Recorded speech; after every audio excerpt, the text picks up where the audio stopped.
Assalamualaikum warahmatullahi wabarakatuh. Selamat datang di YouTube channel aku, Peraya Official. Jadi ini merupakan video pertama aku tuh deg-degan nge-record ini. Nggak dia bercanda. Jadi ini merupakan video pertama aku di YouTube. Dan di video kali ini aku bakalan sharing ke kalian pengalaman pribadi aku tentang keajaiban sholat duha. Tapi sebelum kita lanjut ke videonya, sebelum kita lanjut ke ceritanya, aku pengen ingetin teman-teman untuk subscribe YouTube aku, oke? Biar aku semangat bikin konten. Terus juga jangan lupa komen, jangan lupa like dan share ke teman-teman kalian kalau video aku ini bermanfaat dan menginspirasi. Asik. Enggak ada yang menginspirasi deh, kayaknya aku cuman pengen cerita aja di sini. Pengalaman pribadi aku, siapa tahu teman-teman ada yang sama pengalamannya kayak aku begitu. Oke, langsung aja kita lanjut ke ceritanya. Jadi ceritanya begini, pas 4 tahun yang lalu itu aku lulus SMK tahun 2017. Terus pas lulus SMK nih aku pengen kuliah, cuman masalahnya orang tua aku nggak mampu untuk nguliahin aku. Jadi pas lulus SMK itu aku berada di posisi sedih, galau karena aku pengen kuliah cuman nggak ada biaya. Dan pada saat itu aku masih punya 2 adik kecil. Dia masih minum susu formula, dua-duanya minum susu formula bukan ASI. Terus juga dia dua-duanya masih pakai pampers. Jadi bapak aku minta aku untuk nunggu 1 tahun dulu kalau adik aku udah berhenti minum susu formula sama pakai pampersnya gitu. Tapi aku mikirnya kalau misalkan aku nunggu 1 tahun lagi, misalkan aku kerja, aku takutnya nanti aku bakalan lupa mau kuliah, keenakan megang duit gitu. Nah, alasan aku kenapa ngebet banget pengen kuliah karena pas kelas 6 SD kalau nggak salah itu aku pernah dibilangin kayak gini sama orang terdekat aku. Kan ceritanya ini aku lagi ngobrol nih sama sepupu-sepupu aku pas aku kelas 6 SD kalau nggak salah. Terus kita nih cerita mau kuliah. Nah pas kita cerita nih sama adik sepupu aku, ada keluarga aku, salah satu keluarga aku nggak bisa bilang dia siapa aku, yang penting dia orang terdekat aku. Dia bilang kayak gini, alah kamu nggak mungkin lah bisa kuliah, orang tuanya juga kayak gitu, nggak bakalan mampu. Aku dibilang kayak gitu pas kelas 6 SD, dan itu aku inget sampai sekarang kata-katanya. Jadi pas lulus SMK itu aku ngebet pengen kuliah itu karena aku pengen ngebuktiin sama ini yang ngomong kayak gitu dulu. Aku pengen ngebuktiin kalau aku nih bisa kuliah, dan pas aku kuliah aku bisa mempunyai prestasi, aku bisa membanggakan orang tua aku. Nah karena itu aku tetap berusaha biar aku ini bisa kuliah. Aku harus nemuin cara biar aku bisa kuliah meskipun orang tua aku bilang enggak karena enggak ada biaya, tapi aku tetap harus kuliah dan aku yakin aku bisa kuliah tahun itu juga. Aku yakin sama Allah kalau aku punya niat yang baik dan aku mau berusaha, insya Allah Allah bakalan bantu aku, Allah bakalan permudah jalan aku gitu. Nah terus aku berserah nih sama Allah. Aku sholat 5 waktu nggak pernah tinggal. Terus aku ngaji nggak pernah tinggal. Setiap habis sholat fardu aku selalu ngaji. Terus aku tambahin sholat duha. Nah pas saat itu sholat duha itu aku jadiin kayak sholat wajib gitu. Aku harus gimana pun, sesibuk apapun aku harus sholat duha. Nah aku setiap sholat ini selalu berdoa sama Allah, selalu minta sama Allah, ya Allah jika memang ini jalanku, jika memang tahun ini aku kuliah, maka permudahkanlah segala urusanku, lapangkanlah rezekiku dan keluargaku biar aku bisa kuliah. Pokoknya pokoknya aku selalu minta sama Allah kayak gitu, aku selalu berdoa kayak gitu setiap sholat, maupun itu sholat wajib ataupun sholat sunnah.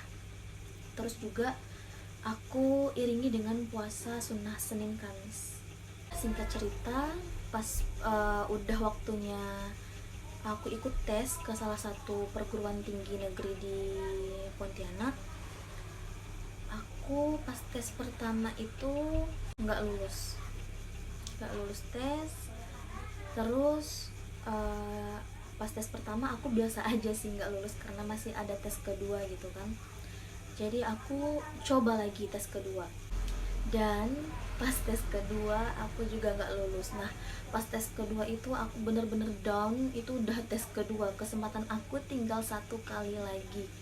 Itu aku seharian nangis, seharian pokoknya ngurung diri di kamar. Ya Allah, kok gini benar?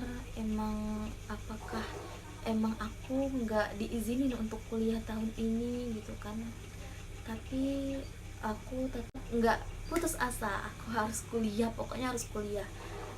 Terus pas habis itu nggak lulus kan tes kedua, aku pengen tes ketiga lagi nih, itu tes terakhir. Nah, pas aku mau tes ketiga ini, kayak orang tua aku tuh udah 2 kali nggak lulus gitu kan, nggak usah maksain gitu. Nah, pas mau berangkat tes ketiga ini, aku sebelum berangkat ke Pontianak, aku nyuciin baju kakak aku. Jadi aku pas nyuciin baju itu dikasih uang 50.000 sekali nyuci. Itu banyak sih bajunya, dikasih 50.000. Jadi uang itu aku tabung untuk ongkos aku ke Pontianak. Karena aku mikirnya kalau misalkan bapak aku nggak ngasih uang untuk aku berangkat ke Pontianak, aku ada uang sendiri gitu. Ya, yang penting aku lepas untuk transportasi, untuk masalah makan di sana itu dipikirin belakangan, ada aja nanti rezekinya. Terus pas udah berapa hari, uang yang aku kumpulkan dari hasil nyuci itu sekitar 100 lebih. Alhamdulillah cukup untuk ongkos ke sana. Jadi aku mikirnya ya udah, aku punya uang segini, berangkat aja gitu. Masalah makan ada aja nanti Allah kasih rezeki di sana. Aku nggak mikirin makan di sana kayak gimana, tinggal di sana kayak gimana, aku nggak mikir. Nah, pas aku mau berangkat, aku nggak bilang nih sama bapak aku mau berangkat ke Pontianak. Terus dia nanya, mau kemana, katanya gitu. Aku bilang mau ke Pontianak, mau daftar kuliah. Emang udah ada uangnya? Udah, aku bilang kayak gitu. Terus aku mikir, ya Allah, ini besok aku mau ke terminal bis ini sama siapa? Dia mau nggak, bapak aku mau nggak ngantar aku gitu kan? Tapi ya udahlah, packing aja ya kan, pede aja gitu, bisa berangkat besok. Terus pas malamnya aku langsung pesan bis. Nah, pas paginya ternyata bapak aku mau nganter aku, dan alhamdulillah aku dikasih uang 200.000. Terus aku bilang nih sama bapak aku tes ketiga ini ngambil jurusan ini, terus untuk biayanya nanti segini. Aku ini belum tahu masih diterima atau enggak, lolos apa enggak di tes ketiga ini aku belum tahu sama sekali, tapi aku udah pede, kayak udah keterima aja gitu ya. Ya pas aku nyampe ke sana, aku ngekos nih sama teman aku. Padahal aku belum tahu aku ini lolos apa enggak di tes ketiga, tapi aku udah main ngekos aja gitu di Pontianak. Udah gitu kami ngambil kosan yang per tahun. Jadi kami berdua ngumpulin uang nih untuk panjar tanda jadi bahwa kami ini mau ngekos di kosan itu. Terus kami bayar kalau nggak salah ngumpulin uang tuh 170 lebih, dan itu tuh ada uang recehnya juga. Mungkin ibu kosnya tuh agak berat mau nerima kami, cuman kayaknya dia kasihan.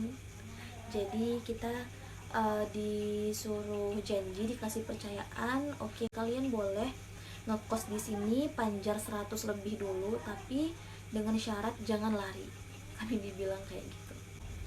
Nah, pas udah ngekos nih, di kosan itu cuman dikasih lemari, kasur sama 2 bantal. yang lainnya itu nggak ada, kayak alat masak itu tuh nggak ada. Jadi kami beli di luar. Saya sama teman saya makannya beli di luar, tapi ya patungan gitu biar nggak berat. Terus pas udah ngekos nih, saya belum tahu keterima atau enggak. Pas malamnya itu pengumuman, pas hari pengumuman kelulusan, ternyata saya nggak lulus lagi. Tes ketiga itu nggak lulus. Ya Allah, kok gini benar.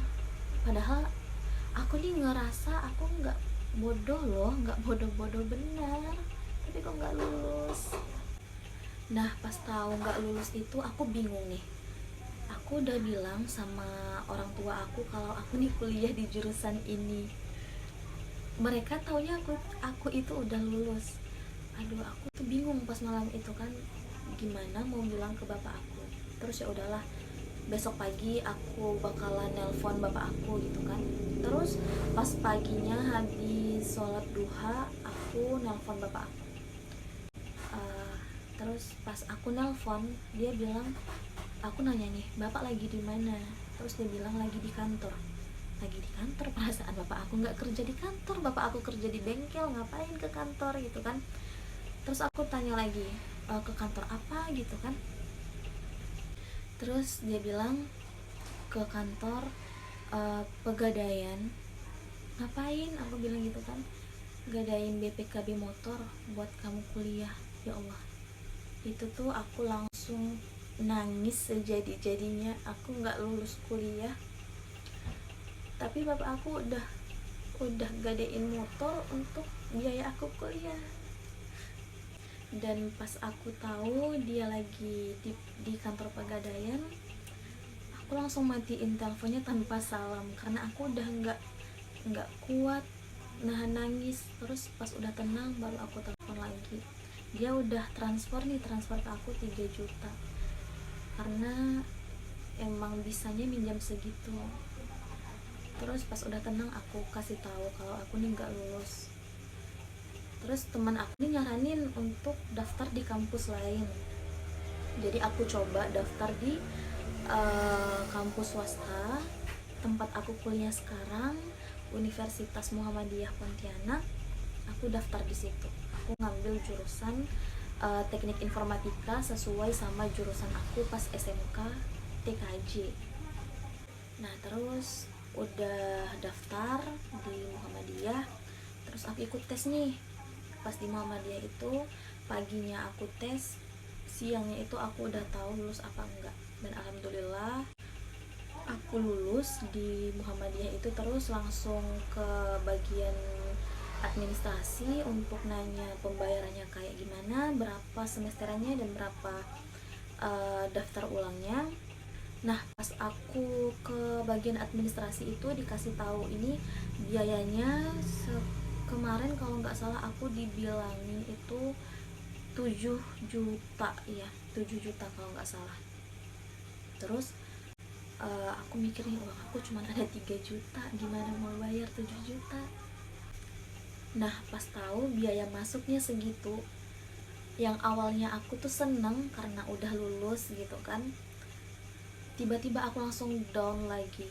Aduh gimana ini mau nyari uang 4 juta lebih.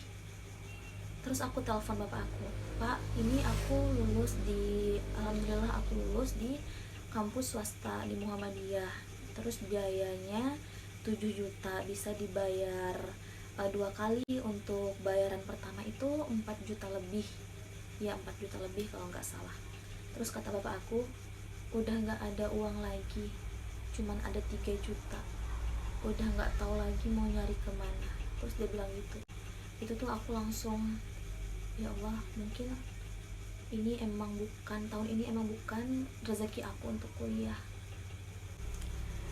Dan pas habis itu aku disuruh pulang ke kampung sama bapak aku. Cuman aku udah terlanjur ngekos di Pontianak. Jadi aku bilang lah, tunggu dulu deh, aku mau cari kerja aja di sini. Soalnya aku udah terlanjur ngekos dan ibu kosnya bilang jangan lari, jangan pergi gitu kalau belum nyampe setahun. Jadi harus sampai setahun.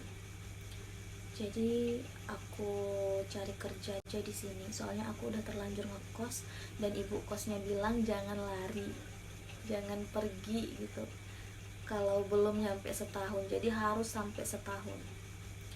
Jadi aku cari kerja di sana nggak dapet sih. Terus pas mau acara 17-an itu aku pulang ke rumah pas juga mau lebaran.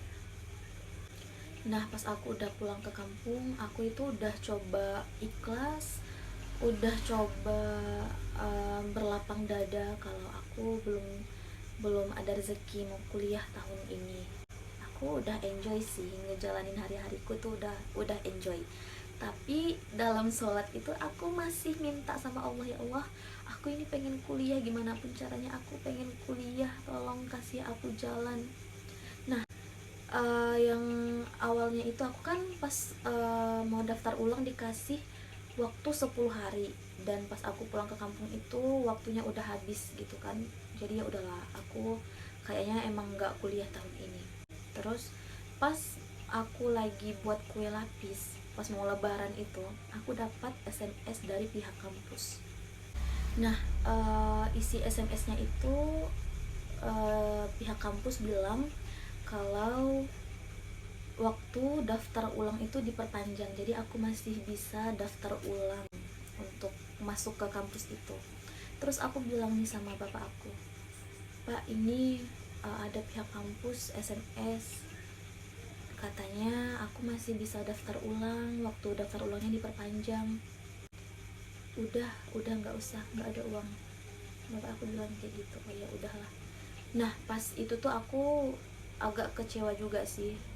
Nah pas saat itu tiba-tiba ada Allah hadirkan orang baik.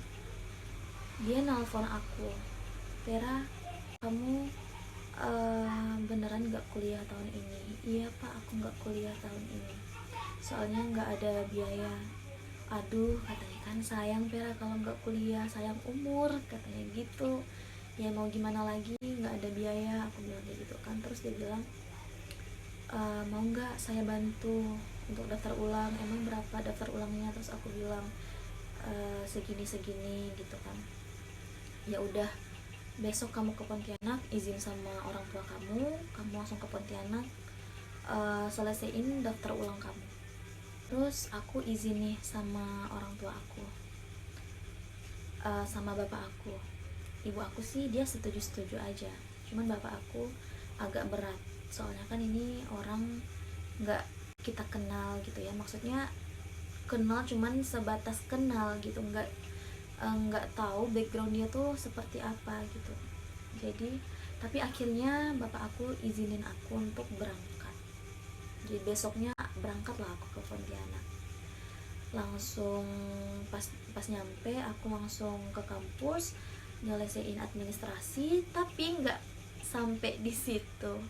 Pas aku di kampus nih, pas aku datang ke kampus untuk nyelesain daftar ulang, tiba-tiba mbak bagian BAK-nya itu bilang ke aku kalau aku itu kena di reg B kelas malam, dan biayanya itu lebih besar.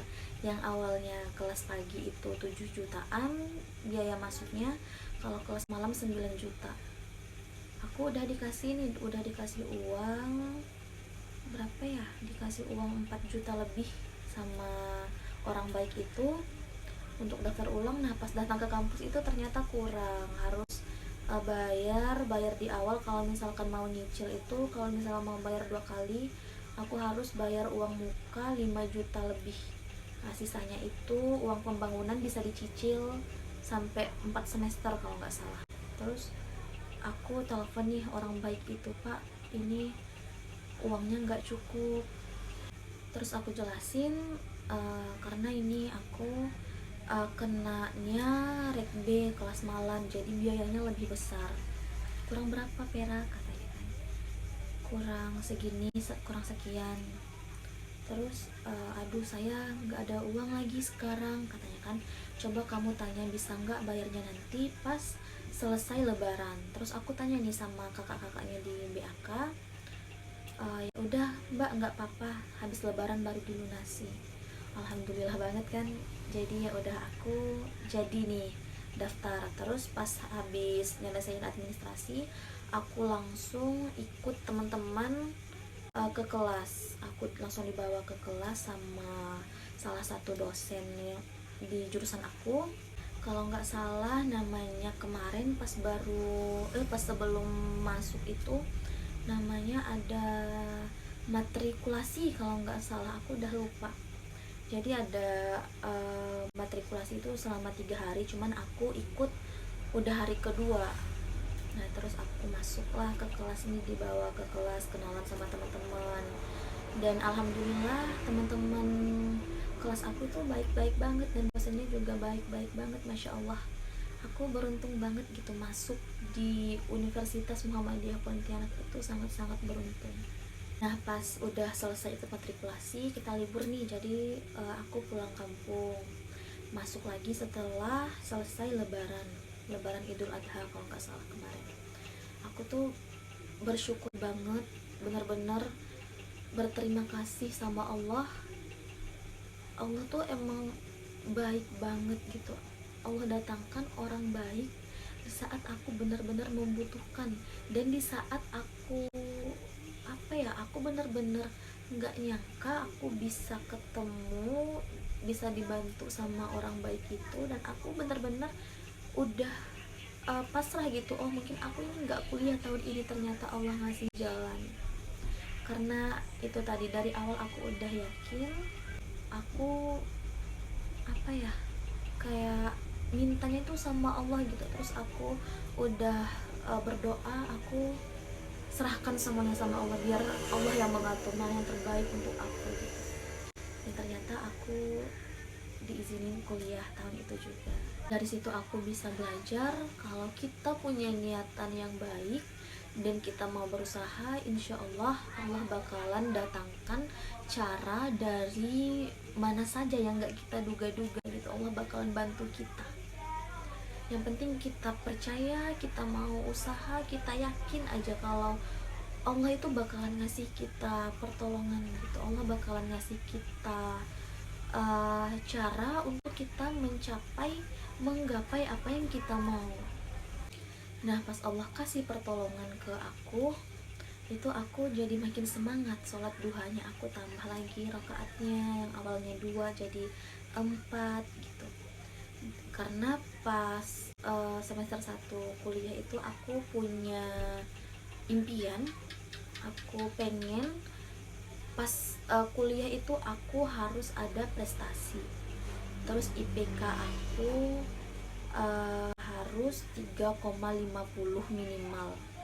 Dan aku tulis di buku, aku nazar kalau misalkan IPK aku semester ini 3,50,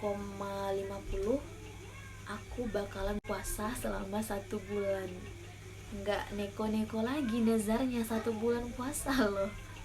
Nah terus pas mau ujian itu, saat itu aku kena musibah, HP aku hilang. Jadi aku nggak bisa belajar, karena materi kan semuanya dikasih di lewat HP gitu, di PDF. Terus aku juga nggak punya laptop. Jadi pas mau ujian itu, aku biar bisa belajar, aku pergi ke warnet. Jadi aku minjem flash disk teman aku yang ada isi materinya di situ. Aku belajar ke warnet sebelum masuk kuliah. Setiap siang aku pasti ke warnet belajar. Dan pas selesai ujian, kita kan libur akhir semester. Terus nilainya udah keluar kan. Aku nih nggak bisa ngecek nilai aku. Jadi aku minta bantu temen aku, salah satu temen aku di kelas. Terus aku minta cekan sama dia. Aku tanya nih, dia IPK-nya berapa? Aku IPK-nya 3,85 kalau nggak salah, pokoknya 3,8 lebih. Waduh, tinggi ya. Dia sih wajar, dia pintar gitu kan. Gimana aku ini nggak pintar loh gitu kan. Terus pas dia ngecek nilai aku, terus dia dia SMS aku. Dia bilang, wah Per, selamat ya, IPK-mu lebih tinggi dari aku. Dia bilang kayak gitu. Emang berapa IPK aku? 4 per. Ya Allah, itu tuh aku seneng banget. Terus aku langsung bilang ke ibu bapak aku, mah, pa, ini IPK aku 4, nilai aku A semuanya. Tapi mereka biasa aja. Dengar IPK aku 4 itu mereka biasa aja. Ya mungkin karena mereka nggak tahu IPK itu apa, 4 itu gimana gitu. Dia nggak tahu karena emang orang tua aku itu nggak kuliah, sekolah juga tamatan SMP gitu. Tapi ya udahlah ya, yang penting aku udah bisa kuliah, IPK aku 4, dan itu suatu kebanggaan sih buat aku. Bisa mendapatkan IPK 4 dengan keterbatasan yang aku miliki, nggak punya HP, nggak punya laptop untuk belajar. Aku cuman ngandelin warnet doang, cuman sejam lebih gitulah sempetnya belajar, cuman segitu dalam sehari. Nah, makin kesini aku makin ngerasain dahsyatnya sholat duha gitu. Aku selalu ngamalin, aku nggak boleh tinggal sholat duha gitu. Aku emang, ya aku pribadi emang udah ngerasain dari mulai aku mau masuk kuliah sampai aku mau ngedapetin IPK 4, aku terus sholat duha, nggak boleh tinggal. Terus aku berdoa sama Allah di setiap sholat wajib ataupun sholat sunnah itu. Aku selalu minta sama Allah, aku curhat sama Allah, aku bilang ke Allah, aku pengennya ini loh. Terus emang benar-benar Allah kabulkan. Masya Allah, Allah tuh maha baik sekali. Kalau kita mau minta sama dia, mau mohon-mohon sama dia, itu bakalan dikabulkan insya Allah. Mungkin sekian dulu cerita dari aku, pengalaman aku pas aku nerapin sholat duha. Emang bener-bener dahsyat gitu. Emang aku udah ngerasain keajaiban duha itu gimana, aku udah ngerasain, dan aku sangat-sangat berterima kasih sama Allah. Pesan aku buat teman-teman, kalau kalian ada kesulitan atau mau sesuatu gitu, kalian datang ke Allah, kalian cobain deh, kalian amalin sholat duha itu ya minimal sehari 2 rakaat lah ya. Kalau nggak bisa 4, 2 rakaat itu udah cukup. Yang penting kalian konsisten. Buat adik-adik yang sekarang masih di bangku SMK atau SMA sederajat, pengen kuliah tapi orang tuanya nggak mampu kayak saya, kalian nggak usah pesimis, kalian nggak boleh nyerah. Kalian pasti bisa selagi kalian punya niat yang baik dan mau berusaha. Insya Allah Allah bakalan kasih pertolongan dari mana saja. Yang penting kalian yakin akan pertolongan Allah itu. Mungkin sekian cerita dari saya. Sebenarnya masih banyak cerita yang lain. Ada cerita saya juga dapat beasiswa. Tapi kalau misalkan kalian pengen dengar ceritanya, kalian bisa komen di kolom komentar.